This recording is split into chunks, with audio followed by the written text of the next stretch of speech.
Hi everybody. Hello from New York City. I'm in my car right now. I'm in my car. There's nobody on yet, but I'm in my car. They just sweeped that side of the street, so I've got to wait for about, I think 30 more minutes before I can switch sides and park my car until Tuesday. It's amazing, right?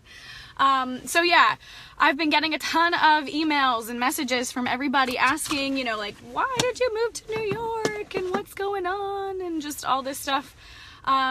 Yes, so I'm in New York now, and one of the reasons why I moved was because this is obviously this is the biggest city I can move to, and there's such a need for people to be seen in New York City, and what a difference we can make when we just look up. That was one of the things when I joined Isagenix that I guess I was a yoga teacher. I was teaching for a living, and I was scared half to death to look at people in the eyes. I was scared half to death to show up and be seen and to see people, to truly see people and connect with people on that level. And now I do that for a living, and I can tell you that this is the most rewarding thing that you can possibly do with your life, whether or not you're in network marketing. If you just want to live a happy freaking life, look up and see people, look up and take it in, because there's so much around us, and there's such a need of people who are just barely scraping by. So I just wanted to tell you guys, since I've been here, I got here Monday. It's Thursday, right? I think it's Thursday. I have no idea what day it is anymore. Okay, so it's Thursday, right? And Monday I got in at 10 a.m. and unpacked my stuff. I connected with my new roommate, who's amazing. I love her. And went to bed because I had not slept at all. I drove through the night. And Tuesday I hit the ground running. So here I decided, immediately to plug into a yoga studio. I've been going to 5 Pillars Yoga in the Upper East Side, and I'm obsessed. I love them. And connecting with people there. And then I went to Marianne Williamson that night, who speaks every Tuesday night at 7:30 p.m. at Marble Collegiate College. And God, okay, so I could have been shy. I could have been really shy, and I could have played small, and I could have been like, you know what? I'm not going to connect with anybody. But every single opportunity that I have seen to connect with somebody, I'm listening to my heart. I'm following what my gut is saying, what God is telling me, what the bigger picture is. And I am literally stepping out, step for step, very intentionally, to connect with each and every person that I see a need to connect with. And some of the coolest things have happened. Some of the most amazing things have happened. I've connected with someone who has a chronic illness, and was able to give her a huge squeeze, and we're friends now on Facebook. And then I actually sat with a homeless guy for an hour and a half at 2 a.m. I know that sounds like very dangerous, but it wasn't. I promise you it wasn't dangerous. We were in the subway.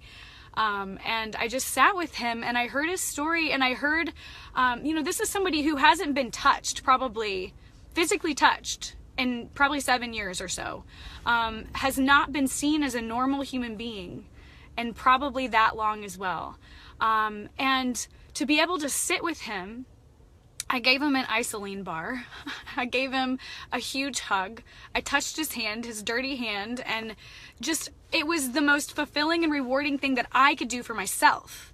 Let alone the fact that his whole heart got filled because he got to be seen as a normal person without any defects, as a whole person who, despite the circumstances, is worthy of love and belonging. How important is that we begin to see people that way? And that was one of the things we actually did in San Antonio, was stop at a homeless shelter, and we worked and served all day. And that was one of the most fulfilling moments of my life, because my dad, this is very personal for me, my dad would go and bring a 6-pack of beer to homeless people and be with them and sit with them, and not for anything else but to just be a friend. And I want to be that person. I want to live in my dad's legacy and grow and expand upon what he already built. And so for me, to be able to sit with this homeless man and just love him And I gave him my number and I was like, listen, he was a postal worker. He has a pension. He has a retirement plan that he can't access yet because he ran on hard times. And he's looking for housing. And I was like, if I can be your advocate, I would love to be your advocate. Call me. I will show up for you. I will be there with you when you go and meet with housing. I will be that person with you. If I would have just walked by that guy and just let that moment pass, I can't even imagine, for me, that's very selfish of me, but I can't imagine for my own heart what I would feel like right now. A whole lot less full, a whole lot less inspired, a whole lot less wanting. Oh, thank you, Nicole. You're really sweet. Thank you. I'm not going to deflect that comment. Thank you. I'll own it.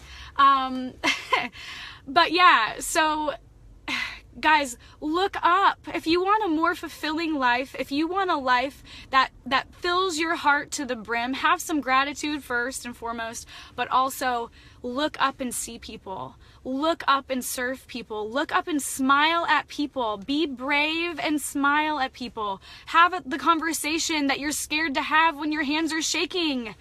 Go and connect with people. That is what life is about. That is what I've built my whole business on. If you're interested in learning how to do that, send me a message. I would love to give you some pointers on connecting, because it's one of my favorite things. I hope this blessed you in some way. I love you guys. Thank you so much for tuning in, and I will see you soon. Hey, Katie. I'll talk to you later. I think I can move to the other side of the street in about 30 minutes, so it'll be about the time when my podcast is over.